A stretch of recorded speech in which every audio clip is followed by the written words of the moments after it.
Season 4 of Beyond the Plate is presented by Martin's Famous Potato Rolls.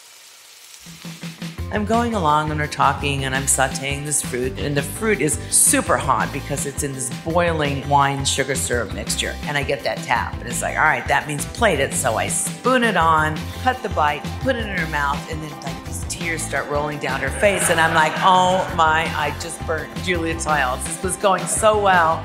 And then I burnt her, I know what my face felt like, but it was probably really horrified. And then she said just something so kind, like, this is a dessert to cry from.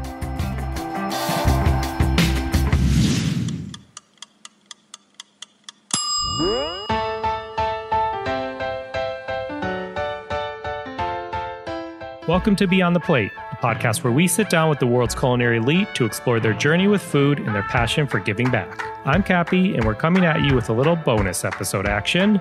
To be honest, this episode is with one of the greatest chefs in America, and it should have aired a long time ago. But here we are, with Chef Nancy Silverton. This episode was recorded live from her LA restaurant, Osteria Mozza. Basically, her and I sat in front of a room full of people that were there to experience a special one-night-only dinner. This was part of the Wall Street Journal Plus Chef's Table dinner series, so thank you to them for having me. Chef and I were actually supposed to meet a little bit ahead of time to get to know each other, but we got to talking about my twins and her being a new grandmother, so everything else kind of took a back seat. It was a great conversation. If you don't know, Chef Nancy Silverton is the co-owner of Pizzeria Mozza in Los Angeles and Newport Beach, as well as Osteria Mozza, Mozza To Go, and Kiespacke in Los Angeles. She founded the world-renowned La Brea Bakery, as well as Campanile Restaurant, which was an institution that Angelenos cherished for many decades. She worked with some of the nation's most notable and influential chefs and has also mentored tons of other chefs who have gone on to become award-winning and restaurant owners themselves. Early in her career, she was a Food & Wine magazine Best New Chef. In 2014, she received James Beard Award for Outstanding Chef, and she was named one of the most innovative women in food and drink by both Fortune magazine and Food & Wine magazine. She has 8 cookbooks, an episode on the Netflix series Chef's Table. If you're a fan of that, you may have seen her. And she's super active in fundraising for numerous charities, including No Kid Hungry, which many chefs have talked about on the podcast, and Alex's Lemonade Stand Foundation, which also has been talked about. So please enjoy this conversation as we go beyond the plate with Chef Nancy Silverton.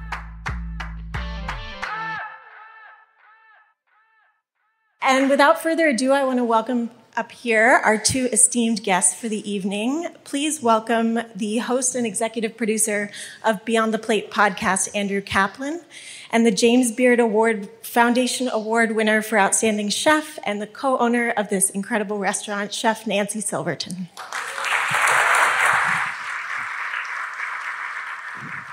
I'm prepared. Hi, everybody. It's good to have you all here. As Alex said, my name's Andrew Kaplan. I host a podcast called Beyond the Plate, where I sit down with chefs from around the world and talk about their journey into the industry and how they give back to their community. So a big social impact component. So thank you to Wall Street Journal for having me here. I am Chicago-based. Walking in the 14-degree weather this morning to the train to get to the airport wasn't so glamorous, but when I landed, I do what I always do when I land in LA, and I called my wife and said, why don't we live here? Yeah. Traffic.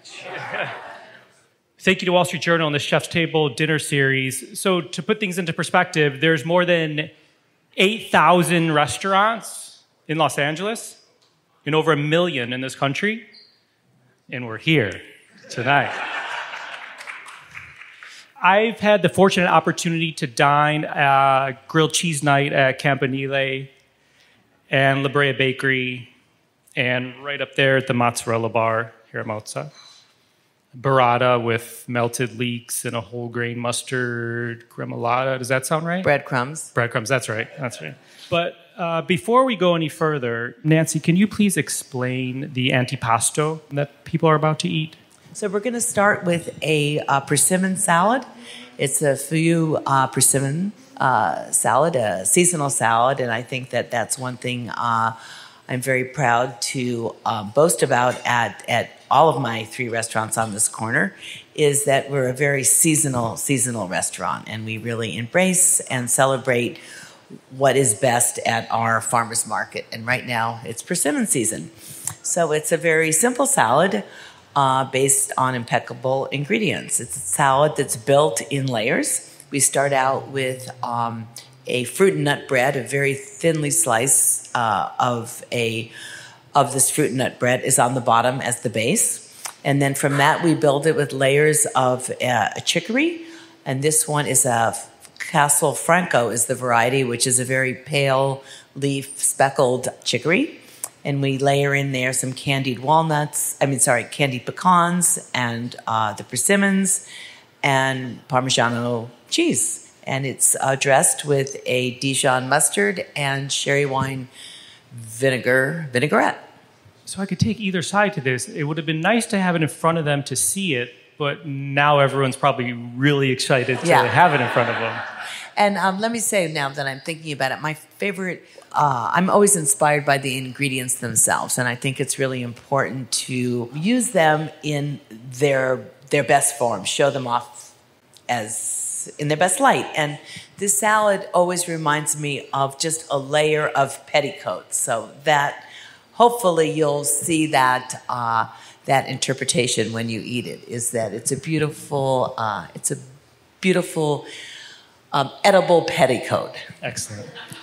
And I need to digress for a second. I like to study my questions a little bit before I start. I didn't get to because Nancy and I got sidetracked. I have newborn twins at home in Chicago, and Nancy is a new grandmother. Congratulations. Yep. All right, so we're here at Mozza in your dining room. Can you just take us back to the Silverton family dining room and how that influenced you as a chef today?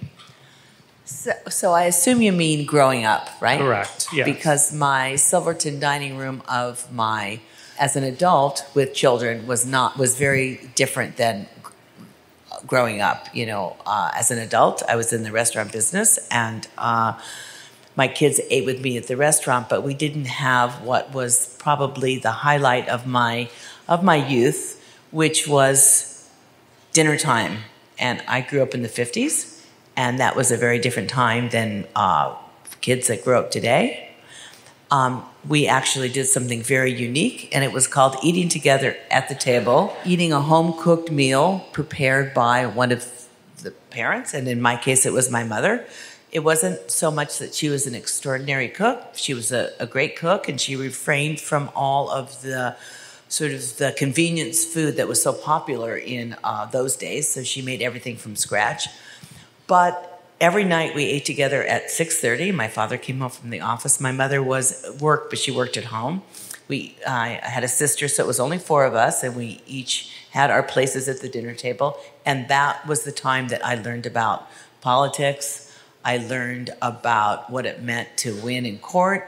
I learned about what script my mother was working on, and it was such an important part of my day and of my upbringing. And because of that, I think it's what led into my passion of what it means to feed people, because I'm feeding people at the table, which is the best place to be. And I think today, if more people were at the table, there would be a lot less problems. I agree. Round of applause times 2. Because when there's good food and great wine, there's great conversation. Absolutely, absolutely. So I'm not going to go into your bio because everyone knows you and why they're here, because if I did rattle off your books and accolades, my time would be up by the end of that. But you worked at Michael's a long time ago here with Chef Jonathan Waxman, and you were the opening pastry chef of Spago. Yep. Can you share something you learned that you still may use today from one of those early jobs? I think that, prior to working at Spago, I thought that the restaurant or the most important part of the restaurant, or owning a restaurant or running a restaurant, was making delicious food. But when I went to Spago, working with Barbara Lazaroff and Wolfgang Puck, who are 2 of the most hospitable people that you will ever meet, I really learned the importance of hospitality and how important that part of the restaurant really is that you need good food and you need great people and great service. And they really taught me that. And I learned how important it is to take care of guests and to, especially those that come on a regular basis, because that's so important. But also that, the guests are family. And I think from them, I really always think about that. Interesting. Is that something you instill on your front and or back of the house today? I think that I don't even need to instill it because I'm lucky enough to find people that aspect is as important to them as it is to me. Got it. That's great. So your life as a chef, how do you measure success? It's sort of a tricky question because I think a lot of people measure success by, say, in the restaurant business or in Hollywood too. How many awards you get, right? Does that make you more successful? Or how many TV shows you have? Or maybe how many restaurants? But if that's what success means to those people, then they are successful. But I think for me, it really means success to me is if you're living the dream, right? And that definitely is what I'm living, and therefore I find myself very successful because I'm doing exactly what I want to be doing. You know what I thought you may say? What? I thought you may say the day you were on Julia Child's show and you made a dessert and she cried. What do you remember about that day?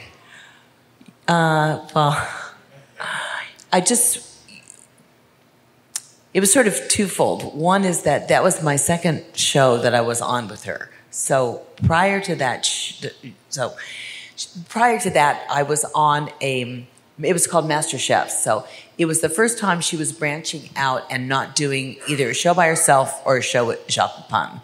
She had this idea of doing a series that she called Master Chefs. And she went around the country working with different people in different chefs, different cooks, making different food. So she started that series off in Los Angeles with me trying to do a baking show. And it really was not pleasant whatsoever. And it wasn't pleasant for me. I don't think it was pleasant for her. And I think she learned a lot about how to do the show from then on. So it's kind of a guinea pig. So when they called me up 2 years later or 3 years later and said, okay, we're ready to do it again, it's like, nope.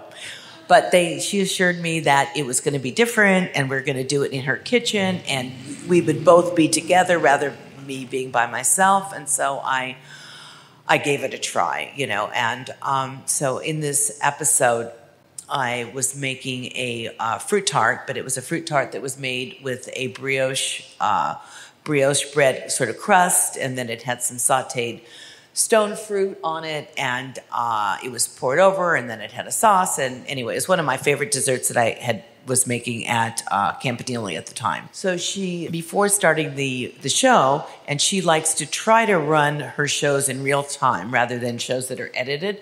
So she said that as soon as we need to wrap up, meaning we have 2 or 3 more minutes, I'm going to hit you on the hip, and that means pick it up because you got about 2 more minutes. So I'm going along, and we're talking, and I'm sautéing this fruit, just ready to garnish it. And the fruit is super hot because it's in this boiling wine sugar syrup mixture. And I get that tap, and it's like, all right, that means plate it. So I spoon it on, cut the bite, put it in her mouth, and then like these tears start rolling down her face. And I'm like, oh my, I just burnt Julia Childs. This was going so well. And then I burnt her, and I'm just looking at her. And I never saw the episode, by the way, but I know what my face felt like, but it was probably really horrified. And then she said just something so kind, like, this is a dessert to cry from or something like that. So that's my fame to claim, but I don't know if it's my mark of success. Got it. So let's talk about process. The process of creating a restaurant, a book, a dish, the perfect loaf of bread, which you've did hundreds of times before you found the right one. Talk about process or a recipe for success. That's an easy answer when it comes to, say, a restaurant or a book, and kind of even a loaf of bread, because I think you've got that vision, you have that end product, right? But creating a dish, I think, is a lot more. I mean, the road is not as straight. It's much more convoluted. At least it is for me. There are chefs that the way that they create a dish is on a pad of paper, right? So they'll draw a plate, and then they'll draw the elements they want on the plate, right? And that's what they follow. And problem is, it's not always good, because it's not always as successful thinking about it as when you use your senses. And I think, and I'm not saying I'm a better cook than other people's, but I'm just saying that's not the way that I work. I don't work with a pen and a piece of paper. I'm usually inspired by a ingredient. And when I choose that ingredient, it's the ingredient that I want to let shine, and it's the ingredient that I want to have all the other elements complement. But every once in a while, it might be a plated dish that I see that I'm inspired by. So for instance, a few years ago, has anyone been to the restaurant Destroyer, Jordan Kahn's restaurant? He's a very unique person, to say the least. Anyway, he had a super interesting salad, and I had never seen this before, where he plated it in a bowl, but it was like backwards, right? And it seems easy. So like, if you can imagine, if you have leaves of lettuce, no matter what it is, ordinarily it would be the open part of the lettuce would be upright, right? That's how you would plate it. But this salad was all plated backwards. But I love the fact that, and the surprise was inside, but I love the look and the fact that it was plated that way. So what I often do is I file those things away. Like someday I'm going to plate something that way. And I was waiting for the right time to do it. We decided to do a Caesar salad here because I had found a beautiful, beautiful head of baby romaine. And I thought, that's perfect. I'm going to plate it backwards. Anyway, that's what I did. So in that sense, I had that end product in mind. But ordinarily, that's not the case. I bring out the element and I start to build on that ingredient. And sometimes it's an easy build, and other times it takes a long time, including choosing the plate, and from there, finishing what goes with it. And this salad is a perfect example of the salad, because it's kind of rather interesting. It's built on one of the favorite breads that I did at La Brea Bakery, which is the fruit and nut bread. And I love to have croutons in my salad, but in this case, it's a very thin one on the very bottom of the plate, so you get this surprise, and it forces you to go all the way down to the bottom. Interesting. Thank you. I love that. So you have restaurants in other cities other than this corner, and I saw that you said before that you feel like sometimes you're living a lie because you're not doing everything in your kitchen, but you're getting credit for it. What are the challenges of not being everywhere at the same time? Well, I think that once you make that decision not to be at your one restaurant from the time your coworkers come in to by the time they leave, then you have to accept the fact that it might not go exactly as it would go, whether it's the food or the service, while you're there. And so I know that I did make that decision that I do want to take vacations and I don't want to live every moment here. And so what you have to do is you have to find great people that you can trust, and also accept that when things go wrong, you can go back and fix them, but they're not going to be as perfect as if you were there. Okay, so when it comes to trust, what do you look for in the people you choose to represent you or your restaurants? Well, first of all, you look for their work ethic. You want to make sure that they treat the people that they work with respect. And I think that's really, really important, that they can develop a team, because, we're not, that's what it takes. It takes a team to work in a restaurant, and it takes a team to work in many fields. So we're not only unique, but certainly in a restaurant, it's a team. So you want to make sure that they're team builders and that they work well with people. But then also you want to see to make sure that they are as dedicated as you are, as I am, to the food that we put out. Make sure that they don't cut corners, to make sure that they are able to recognize when something is less than perfect, all those sorts of things. Is there a certain question or interview question, if you will, that you like to ask or want to know? Well, I don't. I'm not really part of the interview process anymore. But when I was, and I'm only not because I'd like to, our managers to be able to hire people that they feel that they could work with. But for me, when I did do that, it was always, have you eaten my food before? Because if you haven't eaten my food before, how do you know you like it? How do you know you want to make it? And how do you know you want to work here? And I think that that's really important, that the people that come to work for us are not people that are just looking for a job. That's great. So more than ever, chefs and restaurateurs are these days pushing the boundaries, whether it's concepts, creativity, innovation, collaboration, all these buzz terms. What are you most proud of when it comes to this? I'm very proud that I'm not creative, because I'm not. I beg to differ. I'm not creative. And here's why. I just make food that makes sense, but that's not creative. But I think that I really am proud of that. I've never been pressured to make any food that I don't want to make. So meaning that, let's say, if we want to talk about maybe trends, for instance, there is, I think younger cooks are very excited about using a lot of gadgets that plug in, for instance. And I'm not. It's just not my thing. I don't like things that plug in.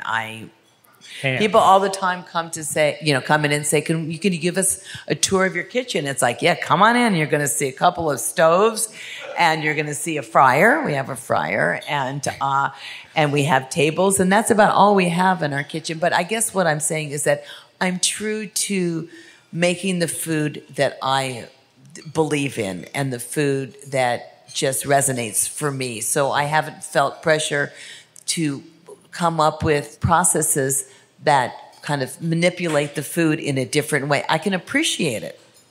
And I love to eat at people's restaurants that have that interest, but it's just not mine. Got it. And I think you could taste food that's made by someone that believes in what they're doing, and I think you can taste the difference by food that people that are confused. Yeah? Yeah. What 3 words would your cook or sous chef use to describe you? Let's see. Few or a lot? And like X-rated or not X-rated or whatever. Okay. No. Can everyone handle it? I'll be proper. No, I think that they know that I'm opinionated, and I am. And I think they know that I'm focused, and I am. But I think they would also say that I'm encouraging, because I really do. I really encourage the cooks that I work with to be better cooks. That's good to hear. And fair. Okay, great. We're going to wrap up in a minute for this part, but thank you for sharing all this. I think you are incredibly creative and innovative. You have a mozzarella bar right there. That's genius. But we aren't creative. Grilled cheese nights, mozzarella bar. That's Gruyere and bread. How creative is that? But it's the right cheese on the right bread. Okay. So there's a lot going on in LA right now. For you, what makes a chef or a restaurant stand out? Besides great food and great service? Yeah, or maybe like the last great experience you had here. I know for myself what makes a great cook is I love to go to a restaurant where I feel that the food is very focused. Those are my favorite restaurants. But I think most of all, and working at the mozzarella bar is wonderful because I get to be in the dining room without having to stop by tables, which is really uncomfortable. but I get to visit people at the mozzarella bar, and I get to overhear their conversations. And what is the most satisfying remark to hear is something to the effect of, I dreamed about having the orecchiette last night. So I think that's what makes a great restaurant, is when you dream about a certain dish. Yeah, that's excellent. Okay, with that, I believe you're going to tell us about some of the... Are we going to let them eat right now, and then we'll come back? I think we should let them eat. Yeah. How's the salad? And the salad looks beautiful and smells beautiful. Great. Enjoy the salad, and we'll be back up to hear about the next courses.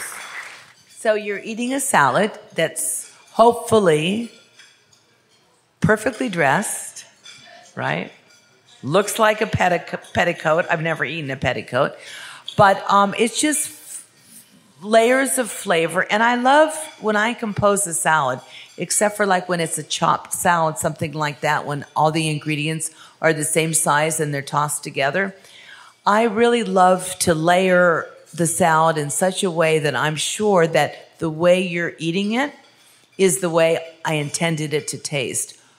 And that's when you make a successful salad, by layering it, you achieve that, rather than a salad that's tossed together where the nuts fall to one side, you know what I'm saying? And the persimmons are somewhere else. This way I know you're eating it. And you're eating a salad that has a base of a fruit and nut bread that is dressed with the sherry wine and mustard vinaigrette.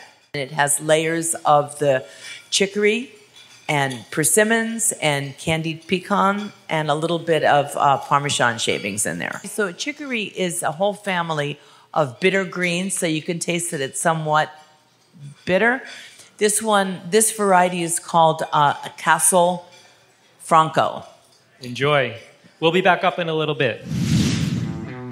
Hey everyone, so sorry to interrupt. Wanted to share a little bit about a second podcast that the team here at Beyond the Plate produces called Cook Tracks. And if you're familiar, a heads up, we are in production on some more episodes of Cook Tracks right now. But if you're not familiar, you may have seen this pop up into your Beyond the Plate podcast feed if you subscribe to the podcast. Long story short, Cook Tracks is a brand new way to cook. It is a audio recipe cook-along of sorts. You can follow at Cook Tracks on Instagram or visit cooktracks.com to get the recipe and the list of ingredients. So basically in each episode, a chef or culinary personality will be right alongside you, actually in your ear, taking you step by step through a dish or meal in real time. So you're going to get some tips and good stories to keep you entertained while you're upping your cooking game a little bit. You don't need a recipe and you don't need to pause and press play and watch a video and all that. Everything is in real time. So we currently have 6 episodes with some of the best chefs and cooks that we know. Rachel Ray has a couple, Gail Simmons, Rocco DeSpirito, Stephanie Izard, and Jimmy Papadopoulos from Chicago. So listen on whatever platform you're listening to this podcast on and let us know what you think. Hi, everyone. Really quick, we're not going to stop you for that long, but we just need a few minutes of your time. Nancy's going to take us through the next couple courses, and then we'll let you eat. So the pasta is about to be coming out of the kitchen, and anyone that understands pasta knows that we don't wait for the pasta waits for us, so you got to eat it, okay? The 2 pastas, and I know that you've chosen which one you want to be eating, but the 2 of them we make in-house. They're both fresh pastas, and we do use a lot of dried pasta in our restaurant also because I love dried pasta. But tonight they're fresh pastas, and they cook a lot faster. One is a mezzaluna that is filled with, and the mezzaluna is the half moon shape, and it's stuffed with a butternut squash filling. And there's some grated amaretti cookie on top. And the other one is the one that people dream of. That's the dream of mozza.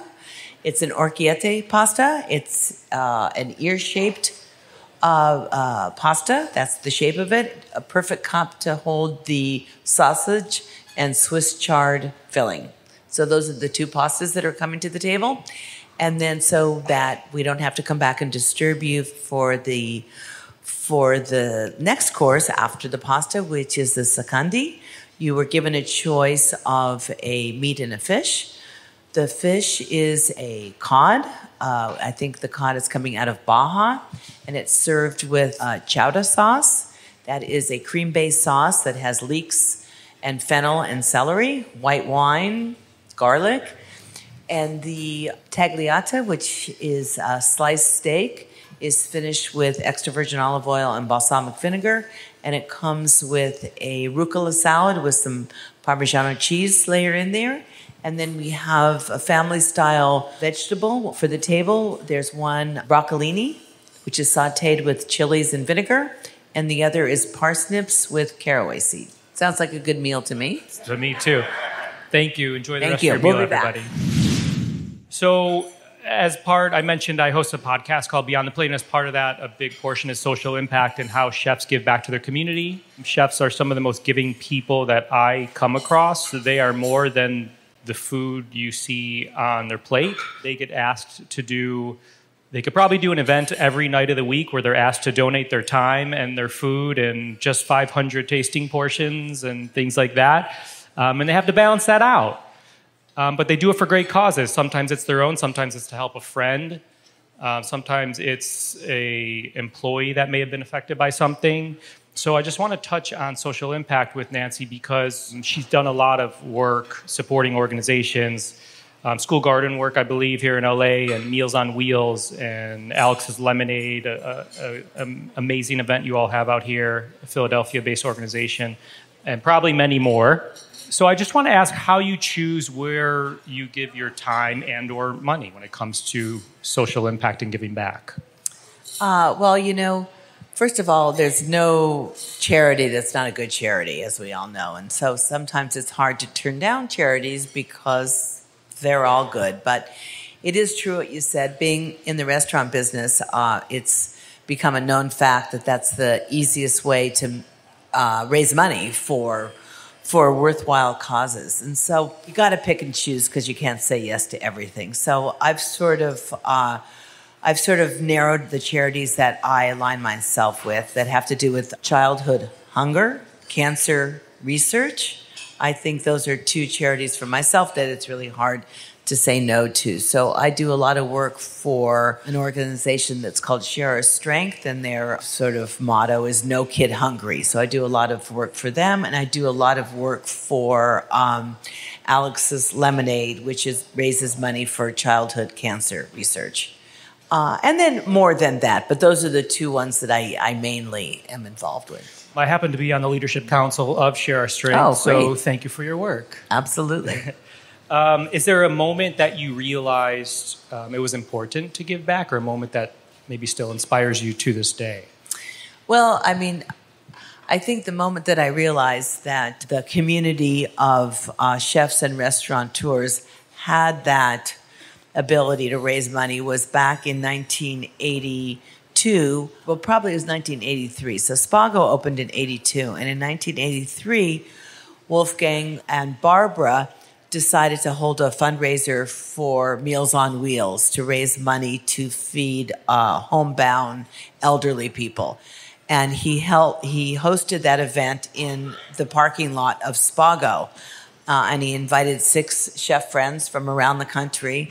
And they raised a whole lot of money for this cause. And I was just really, really, really moved by that experience. And that was, for me, sort of the kickoff. And I think for myself and many other chefs around the country. And so I do spend a lot of time traveling, and that's my way of giving back. And I'm very proud and honored that I have that draw that I can do that. Do you want to explain the dessert? Oh, I do want to explain. So the 2 choices that you were given tonight were, again, 2 very seasonal choices. One was a pumpkin tart with dates and a bourbon gelato. And the other was, best way to describe it is a apple pie in a bag with caramel gelato. Both very comforting desserts and a wonderful way to end the meal. Excellent. Let's do a quick, fun speed round. Question number 1. What did you have for dinner last night? Last night, I actually went to a little celebratory event at Republic restaurant here in Los Angeles. It was their 5-year anniversary, and I didn't eat at it. And so as soon as I came back to the restaurant, one of the cooks that was working at the pizzeria that's working on a new piatto, which happens to be a stuffed shell, meaning a pasta shell, with ricotta and spinach. That's what I ate. Got it. And you can find it on Monday nights at the pizzeria starting next Monday. Perfect. Name a smell in the kitchen you love.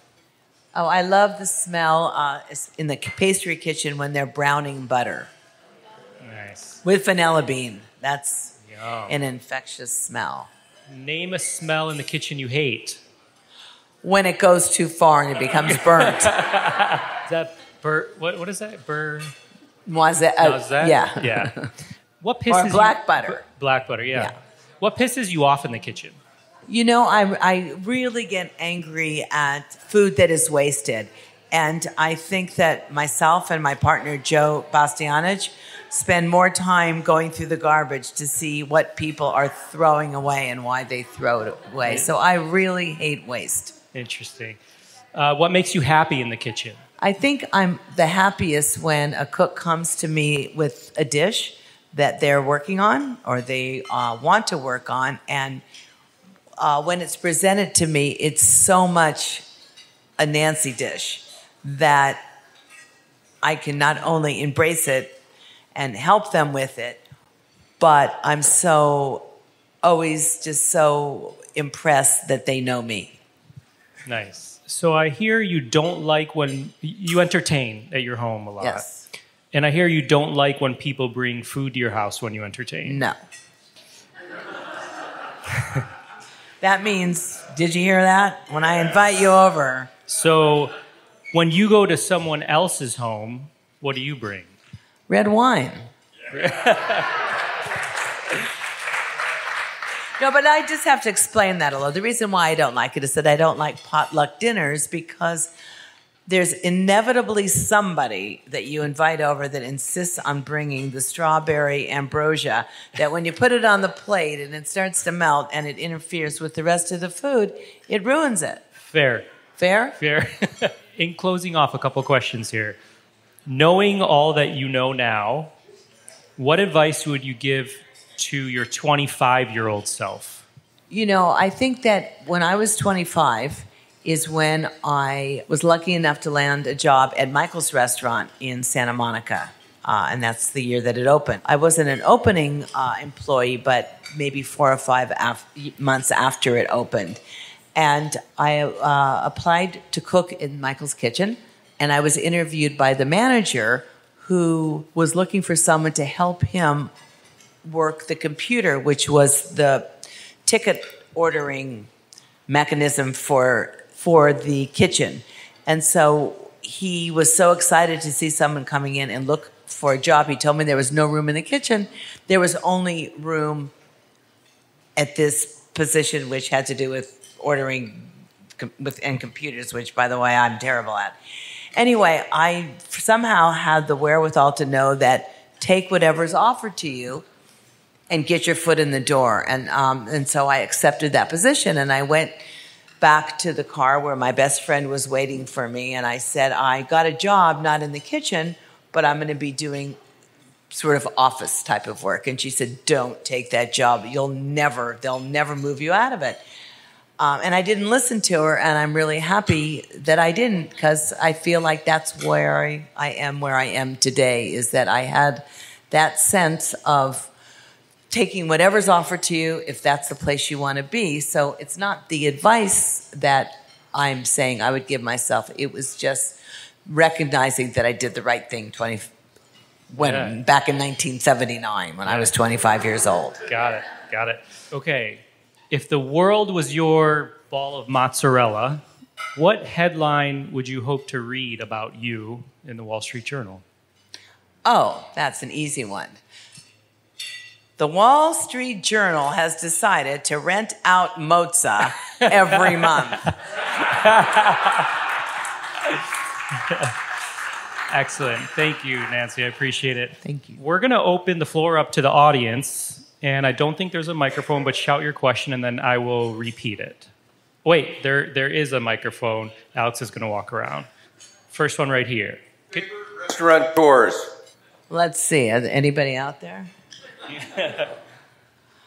You know, my favorite restaurateurs are the restaurateurs that I visited recently. So let's just narrow it down, I think. Let's say Los Angeles. How about that? And last night, where was I last night? Oh, I know. I was at Walter's. Walter Mansky. How about that? Excellent. More questions? Right here? I'm always curious about the interesting plates that restaurants use to serve the food on. Have you ever saw a plate that you thought, and that inspired your dish? Well, the shape of the plate, yes, and because it's sort of important to sort of mimic like the shape of what the dish that you're working on. So, but it's like sort of several layers of. It's easy to say that you want. Well, let's put it this way. I'm cheap, so you can see what you're eating on. You're eating on round white plates, first of all. But besides that, and I do really appreciate really fine bone china, I may add. But in a restaurant, in a busy restaurant, there's a lot of breakage. And so what you don't understand is when you have that very upper level, you're paying for that in the price of the meals that you eat, knowing that there's a lot of breakage. But sometimes we work around, like for instance, I'm just looking at what you're eating right now. So the Borsalino, which has the gelato with it, it's nice to have in that bowl shape because it captures the meltingness of the gelato, whereas a slice of a triangular tart wouldn't fit in that bowl. So we do use a lot of shapes. I don't like a lot of color to kind of interfere with what you're eating. I'm not a fan of, say, black plates or busy plates, and I'm not really a fan of crazy shapes because I find them really distracting. However, I wouldn't mind everything not just being round and white, but my pocketbook is happier for that choice. Another question right back here. Why extra large eggs? Because it sounds so good, right? But are you thinking about like a cookbook? I just think that it's, when you're writing a cookbook and you're calling for eggs that you're not weighing, because when I learned how to bake, I learned how to weigh eggs. So it didn't matter what size. So you have to pick your egg so that you're sort of on the same level as the person that's buying that egg. And so I just have always used extra large eggs because that's what comes to me. Really? That's standard in your kitchen? Yeah. Huh. But you can get medium, right? Yeah. And you large. can also have your own chickens, which I had for a long time, and then you get all different shapes, but all different sizes. But really, if you're a baker, the real way to bake is by weighing your eggs, not counting them. Yeah. Interesting. Question right here and then over there. What is your absolute favorite comfort meal or go-to food that you look forward to cooking at home for yourself? Well, let's see. If you came over to my house and you opened my refrigerator, you would see that there was not one thing in there. But I have a beautiful Samsung gorgeous refrigerator, okay? So I have condiments and nothing in my refrigerator. But if I had to say what is my go-to comfort food, wow. I have a guess. I don't know if I have one. Yeah, red wine. How about that?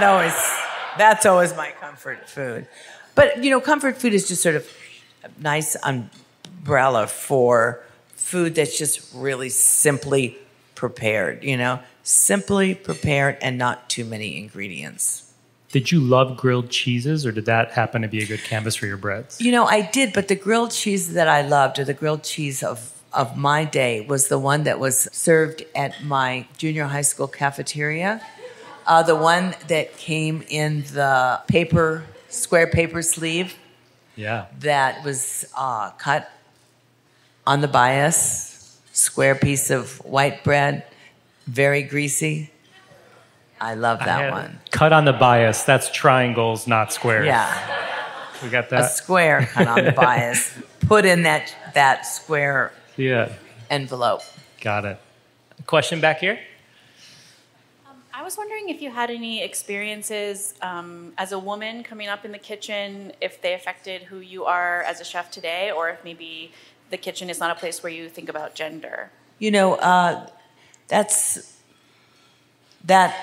question is a question that's been asked a lot, especially in recent months. But I remember when I opened Campanile, and probably one of the first journalists that interviewed me, because I didn't really get interviewed before owning a restaurant, asked me what it was like to be a woman in the kitchen. And I'm like, oh, I don't know.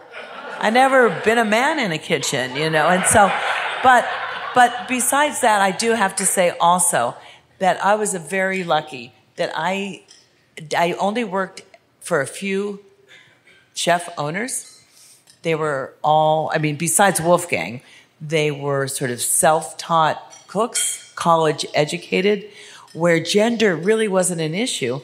And I also grew up in California. And in California, my mentors were Alice Waters and Joyce Goldstein and Judy Rogers and Mary Sue Milliken and Evan Kleinman, you know, so it was all Barbara Trump, you know, they were all women. So I really didn't realize that this industry could be a difficult industry for a woman. And so I don't have a single horror story. And I know that I'm one of the lucky ones because there's a lot of my fellow female chefs that probably do have other stories. And I also grew up in a household with a family that always taught me that I could be and do and become anything I wanted to do. And so I just never had that, which is lucky. We have one more question right here. I think that will be our last. Apologies. You just impressed me as a person who is on a continual improvement process and sort of always learning. And so I'm just wondering, what's the next thing you want to learn? I don't know if there's something else that I want to learn, but I think there may be things that I want to redo. Like, for instance, I don't think I've baked a loaf of bread in about 20 years, so I might want to go bake a loaf of bread. Thank you, Nancy. Thank all of you for being here. Appreciate it. Hope you enjoyed your meal and enjoyed the conversation. And do not forget to pick up a copy of the book on the way out. Thank you. Thank you. Thank you for tuning in to this bonus episode. To find more on Chef Nancy Silverton, go to la.pizzeriamozza.com. Find me and keep up to date with this podcast across all social media platforms at On Cappy's Plate, or go to beyondtheplatepodcast.com. Beyond the Plate is on Twitter at BTPlatePodcast and Facebook. This episode was produced by myself, along with Ian Cohen, Joel Yeaton, and Shant Petrosian. Thank you to Tom Osborne. Our music has been composed by Goldford. As always, a special shout out to my wife, Katie. Please rate, review, and or subscribe to this podcast on your listening site of choice. Thank you for listening to Beyond the Plate. I'm Cappy, and remember, there are never too many cooks in the kitchen.